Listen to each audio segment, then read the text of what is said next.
Greetings, lovelies. Thank you for joining me again in this October's newsletter video tip to rock your life. And if you've read this newsletter and it's come to you about 2 weeks late, I just spoke openly about just having a hard time myself, being triggered and being drawn, another opportunity really to be drawn back inside, to harvest the riches, the lessons, another opportunity to forgive myself, to forgive others, and to grow. And so as challenging as the last couple weeks have been for me, and I'll share a little more about that, I thought it more important than ever to show up, not just for myself, but for you, and to be an example of showing up for yourself, meaning, here I am doing my commitment to video, a Rock Your Life video, even when I don't necessarily feel like I'm rocking my life. But this is what life is like, right? The ebbs and the flows, and the successes and the failures, and the proud moments and the beautiful moments, and the moments that are less than proud and beautiful. So, my partner, who I was with for a few years, who at one point I was engaged to, who I still care deeply for, his Facebook page has recently let me know that he has a new girlfriend, and that was part of what sent me into this tizzy. It really triggered me and brought up all kinds of things, a little bit of jealousy, a little bit of sadness, a little bit of regret. Maybe we should be back together. Am I really ready to not be with him? All kinds of things. And I did go into my feelings, but instead of staying there and processing what it brought up for me, I drank. I overdrank, which brought its own consequences and even more pain and even more mess, basically. And so I feel some shame around it. I'm working through it by doing all of this kind of work right now. And amidst my weekend, luckily I did not have my daughter, and I wouldn't probably have self-destructed so much had I had my daughter. But I need to be, and I choose to be, strong and healthy and balanced, whether I have my daughter or not, because it's who I want to be. So part of my messy, sloppy, less than impressive weekend, I bought a pack of cigarettes. And I'm not a smoker. I don't smoke regularly. And in fact, I had recently discussed cigarettes with my daughter and showed her a video of how when you smoke, it turns your lungs black, and it's a choice some people make, but this is what it does to you, and that,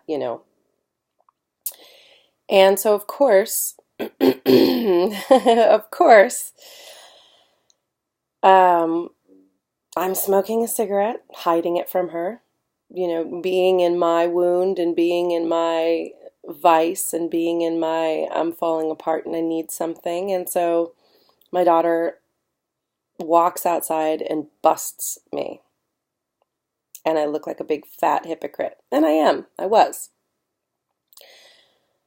So another consequence to my decisions, having my most important relationship show me not in a good light and show me as a hypocrite and show her that I was willing and chose to do something that was harmful to me.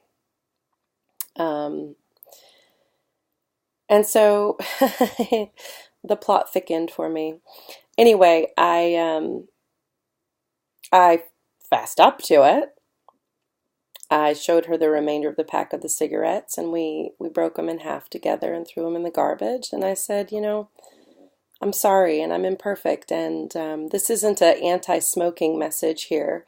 This is a anti-harming yourself. For me, having told her how I feel about cigarettes and what they do to you, and then her busting me was like, it's another opportunity for me to come clean. It's another opportunity for me to say, you know, this isn't what I want to do. Seeing the disappointment in her eyes isn't what I choose. So her and I talked about it, and we talked about cleaning up mistakes, and we talked about and I made a pledge, you know, I made a promise to her, and I said, you won't catch me doing this again. And anyway, this is where I'm at. This is where I'm at in my process.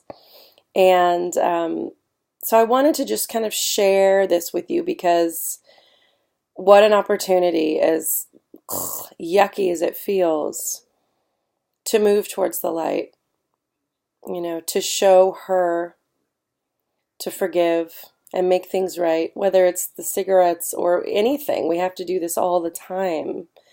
The other thing I did this morning is I ate some food that was completely, I even knew it as I was preparing it. It was like the cigarette. It was like, please fix me. So I had white bread, which is not something that works well with me. And then I smothered it with Nutella and peanut butter, which sounds delicious, but it's more delicious in my mind than it was for me to ingest it.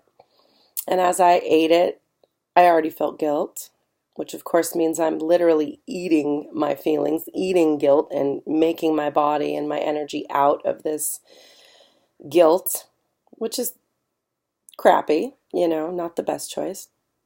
And when I was done with it, I went to a familiar place of, I'm disappointed, I'm sad, I'm always going to be this way, I'm always going to, you know, make a choice that lets myself down. And again, I just went a little deeper, which is what this time of year is about. We go deeper. We return to our internal selves. We return to sweaters and hats, and we return to home base. And it gets darker. You know, it literally gets darker.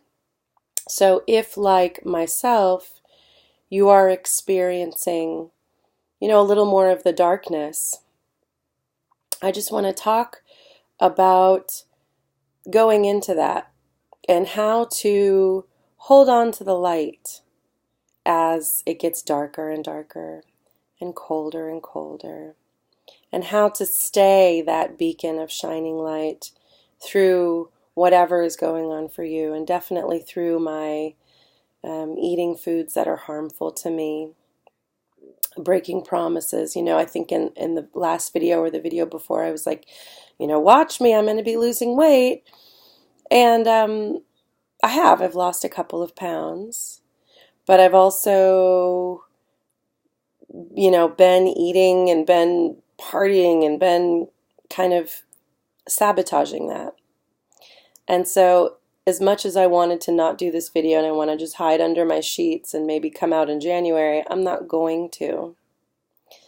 This is kind of a tribute to my self-acceptance and my forgiveness and my continuation of learning, growing, and evolving.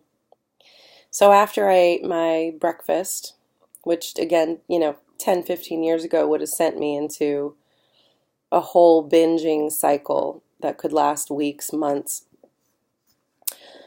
I decided to shine light. Shine light on how I feel. Shine light on the choices that I'm making.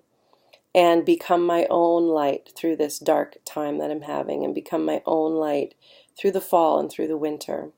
And so this is my prayer for you. Is that whatever you're going through, you're able to find a shred of self-acceptance.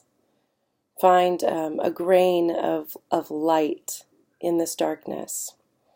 And show up anyway.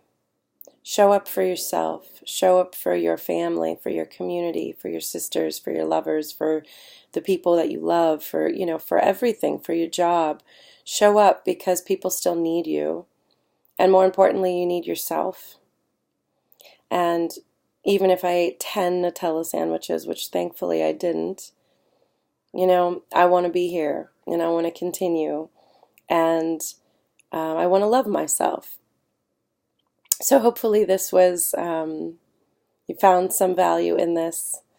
My tip is to, no matter how dark it gets, literally or, experientially for you, that you're able to find that little spark, that little piece, no matter how dim it gets, of love, because you're always lovable. You're always worthy. No matter how many cigarettes you smoke, no matter how many alcoholic drinks you get, no matter how many, in my case, how many drunk phone calls I gave to my ex-boyfriend the other night, it doesn't make me feel good. It doesn't make me look good. But I am good. Deep down, I am good. And I love you all, and I love myself.